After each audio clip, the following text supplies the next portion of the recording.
नमस्कार बच्चों, education point से आज हम इस वीडियो में पढ़ेंगे how to solve quadratic equation. मैंने आपको पिछली बार बताया था क्वाड्रेटिक इक्वेशन क्या होती है और उसको रिकॉग्नाइज करना, कैसे उसको आइडेंटिफाई करते हैं कि वेदर इट इज क्वाड्रेटिक और ये नॉट। आज हम बताएंगे उसको सॉल्व कैसे करते हैं, how to solve a quadratic equation. बेटा there are 3 methods of solving a quadratic equation.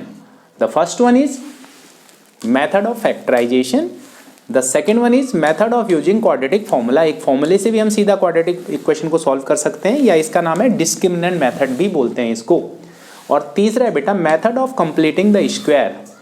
तो ये मेथड जो है फिलहाल डिलीटेड है, इस सेशन में इसने नहीं आना है, तो इसको हम डिस्कस नहीं करेंगे।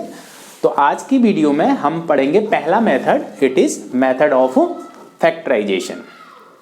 पहले मैं आपको बता दूं कि क्वाड्रेटिक इक्वेशन में आमतौर पर कई सारी कंफ्यूजन लोग देते हैं, तो मैं कोशिश कर रहा हूं कि आसानी से आपको ये बात समझ में आ जाए। तो आप थोड़ा ध्यान दीजिएगा और पूरी वीडियो जरूर देखिएगा। तो कुछ क्वेश्चंस ले रखे हैं मैंने, इससे आपको क्लियर हो जाएगा। ये देखिए first question is 2x² plus x minus 6 equal to 0। यहाँ देखिए बेटा सबसे पहला काम क्या करना होता है, ये कांस्टेंट टर्म को कोफिशिएंट ऑफ a से मल्टीप्लाई कर लेते हैं। ध्यान से सुनिएगा इस बात को, कांस्टेंट टर्म और इनको मल्टीप्लाई कर लेते हैं, जो भी आएगा वो कहलाता है प्रोडक्ट। अब देखिए अगर ये प्रोडक्ट नेगेटिव आए, फिर रिपीट कर रहा हूं, ये प्रोडक्ट नेगेटिव आए तो जो भी दो आप स्प्लिट करोगे, जो आप फैक्टर करोगे, जो दो फैक्टर बनाओगे, जो दो नंबर होंगे उनका डिफरेंस होना चाहिए मिडिल टर्म। या मिडिल टर्म का कोफिशिएंट क्या है, 1 है। तो मैंने लिख दिया ये प्रोडक्ट -12 हो और डिफरेंस 1 हो। नॉर्मली क्या बताया जाता है बेटा, कहते हैं कि इनको मल्टीप्लाई करो, प्रोडक्ट 9th में भी कर रखा है, छोटी क्लासेस में भी आपने किया होगा। तो एक चीज कंफ्यूजन थोड़ी सी आ जाती है बच्चों में कि मल्टीप्लाई करिए और सी द प्रोडक्ट, और सम और डिफरेंस बोलते हैं। मैं सिर्फ एक ही बात बोलूंगा, इधर सम और डिफरेंस। अगर ये प्रोडक्ट नेगेटिव आता है तो डिफरेंस होनी चाहिए मिडिल टर्म, अगर ये प्रोडक्ट पॉजिटिव आता है सम होना चाहिए मिडिल टर्म। बस मैं आई विल नॉट से either sum or difference. Why? See the product. If it is negative, the difference of two numbers will be coefficient of middle term. If it is positive, sum of the two number is coefficient of middle term. तो अब हमने जो किया 12। अब आप सोचिए दो ऐसे नंबर्स जिनका प्रोडक्ट तो आई 12 और डिफरेंस आई 1। 6 2 जा 12, 6 और 2 का डिफरेंस 4 नहीं बना, 4 3 जा 12, 4 और 3 का डिफरेंस 1। हाँ ये ठीक है, 4 और 3। देखिए क्योंकि पॉजिटिव 1 होना चाहिए तो एक 4 और दूसरा -3। ये मिडिल टर्म ऐसे स्प्लिट हो जाएगी बेटा 4x और -3x में। Try to write the larger number first. Okay, कोई फर्क नहीं पड़ता, कोई भी लिख लीजिए, लेकिन कोशिश करिए कि बड़े नंबर को पहले लेना है। देखिए 2x² plus 4x minus 3x, ये x को इसमें स्प्लिट कर दिया -3। तो पहली 2 टर्म में से एक कॉमन होता है और दूसरी 2 टर्म में से एक कॉमन होता है। जो कॉमन ऐसा होता है बेटा कि जो दोनों में से फिर एक और बाद में सेम टर्म आ जाएगी। तो देखिए x तो होता ही होता है फर्स्ट में, और साथ में कुछ और भी हो सकता है। तो 2x कॉमन है, 2x कॉमन लिया तो इसमें बचा x+2। यहाँ -3 कॉमन लेते हैं तो बेटा x+2। मैंने कहा था ना ये सेम आएगा, एक ब्रैकेट और। तो अब इस x+2 को बाहर कर दिया तो अंदर क्या, इसमें से 2x बच गया, यहाँ 3 बच गया। किसी भी दो चीजों का प्रोडक्ट 0 कब होता है, आइदर फर्स्ट वन इज 0 और सेकंड वन इज 0। तो x+2 इक्वल टू 0 और second factor is 0, 2x minus 3 is 0। तो x इक्वल टू आ गया बेटा -2 और x इक्वल टू आ गया क्या, 3/2। मैं आपको बता दूं solving a quadratic equation means finding the value of variable. यहां x वेरिएबल है तो x की वेरिएबल निकालना, या find the roots. These values of x are also called roots of quadratic equation. Question को कैसे भी पूछा, find the value of x लिखाओ, सॉल्व द क्वाड्रेटिक इक्वेशन लिखाओ, और तीसरा find the roots of quadratic equation. ये x की वैल्यूज को ही रूट कहा जाता है बेटा। इस तरह से कैसे भी वो क्वेश्चन पूछता है। कंसीडर करते हैं अब सेकंड क्वेश्चन में एक और ले रहे हैं, 3x² plus 8x minus 8x minus 3 equal to 0। अब आप मेरे साथ, आप मुझे बताएंगे कि क्या करना चाहिए। पहले कोफिशिएंट ऑफ x² और कांस्टेंट टर्म का प्रोडक्ट, 3 इंटू -3 इट इज -9। तो जैसे ही ये -9 आया, जैसे ही ये -9 आया तो आपको पता चल जाना चाहिए कि we need to find two numbers their difference is 8। अगर ये पॉजिटिव आता तो सम मस्ट बी 8, तो यहां पर डिफरेंस चाहिए। कैसे? बिकॉज ये नेगेटिव आ रहा है बेटा। फिर मैं रिपीट कर रहा हूं, आपको एक ही चीज कंसीडर करनी, आइदर सम और डिफरेंस, दो तरफ नहीं जाएंगे हम। डिफरेंस कब? जब ये प्रोडक्ट नेगेटिव आएगा। सम कब?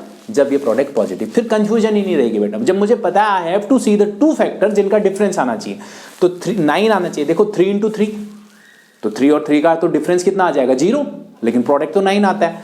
फिर हमने लिया 9 इंटू 1, और कोई फैक्टर होता नहीं। देखिए 9 इंटू 1, 9 1 जा 9, 9 में से 1 जाएगा 8। हाँ ये ठीक है, 9 और 1। तो देखिए -8 डिफरेंस होना चाहिए बेटा, तो माइनस का 9 और प्लस का 1। अब ये 8 कैसे स्प्लिट हो गया? -9x plus 1x। फिर वही सेम प्रोपोजिशन फर्स्ट 2 में। आप बताइए क्या कॉमन है? 3 यहां भी, और इसमें 3x कॉमन है। और यहां जब कोई कॉमन ना हो तो 1 ले लेते हैं बेटा। देखिए x - 3, तो यहां 3x कॉमन लिया तो क्या आया?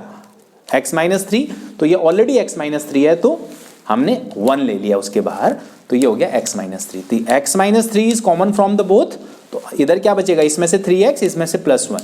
तो अल्टीमेटली फिर वही सेम सिस्टम है बेटा। x इक्वल टू आ गया 3 और x इक्वल टू आया -1/3। तो that means these are the roots या वैल्यूज ऑफ x और solution of this quadratic equation. हमेशा क्वाड्रेटिक है तो दो सॉल्यूशन होंगे बेटा, दो वैल्यूज ऑफ x होंगी या वेरिएबल होंगी। x इक्वल टू 3 और -1/3 इसमें आ गया। अब देखते हैं अगला question. Now the third question is 5x² - 9x - 14। तो अब आपको दो क्वेश्चन कर चुके हैं, तो प्रोसेस वही है। व्हाट? -14 इंटू 5, वो प्रोडक्ट होगा बेटा, दैट इज -70। क्योंकि ये this is negative, therefore difference of the two numbers will be -9। 70 product होना चाहिए। अब 10 7 जा, कुछ भी आप इसके फैक्टर करिए, 10 7 तो डिफरेंस 3 आएगा। फिर उसके बाद और 70 के क्या हो सकते हैं? 5 इंटू 14 हो सकता है। हाँ आ रहा है। 5 14 जा, या 14 5 जा होता है 70, और इनका डिफरेंस कितना आ जाएगा? 9 आ जाएगा।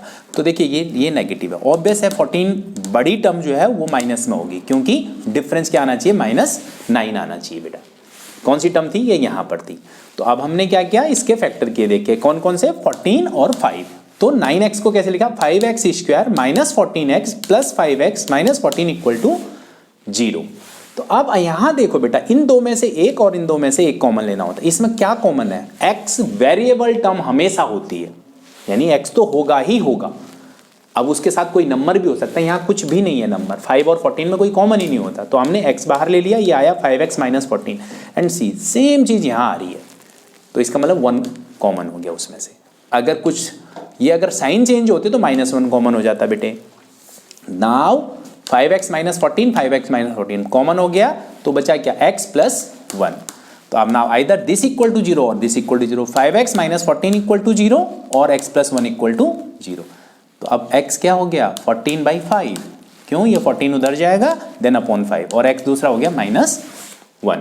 This is final answer. Now I have taken this question in the under root term. थोड़ा सा बच्चे कंफ्यूज हो जाते हैं इसमें, तो कोई दिक्कत नहीं, बिल्कुल शांति से और वैसे का वैसे ही बनाइए आप। √2x² + 7x + 5√2। What to do? The first one multiply these two. √2 into 5, √2 ये आ गया 2 √2 इंटू √2 विल बी 2, 5 इंटू 2 हो गया बेटा 10। एंड द सम, देखिए first time the product is positive, तो therefore the sum of the two number must be this middle term, 7 होना चाहिए। तो अब आप देखिए 10 तो प्रोडक्ट आए और सम 7 आए। 5 2 जा 10, 5 और 2 7, तो ये 5 और 2 मैंने नंबर लिख दिए। तो इस 7 को स्प्लिट कर दिया 5x और 2x में। अब यहां पर आइए बेटा, देखिए इसमें क्या कॉमन है? इनमें तो कोई कॉमन है नहीं, खाली सिंगल x कॉमन है। चलो x बाहर कर दिया, ये बचा क्या? √2x + 5। नाउ ये देखिए बेटा, जो 2 होता है ना, √2 इंटू √2 होगा। दैट मीन्स इस √2 में से एक √2 बाहर लिया जा सकता है। तो यहां पर भी √2 ही है, इसमें से भी √2 ले सकते हैं, और ऐसा ही बन जाएगा ये। तो हमने क्या किया बेटा? √2 कॉमन किया, तो इसको 2 बार लिखेंगे, तो √2 इंटू √2 किया, एक बाहर हो गया, अंदर बचा √2, और इस 5 में से हो गया √2 बाहर हो गया, तो +5। नाउ सेम ब्रैकेट है, तो इसको कॉमन लिया, √2x + 5 और x + √2।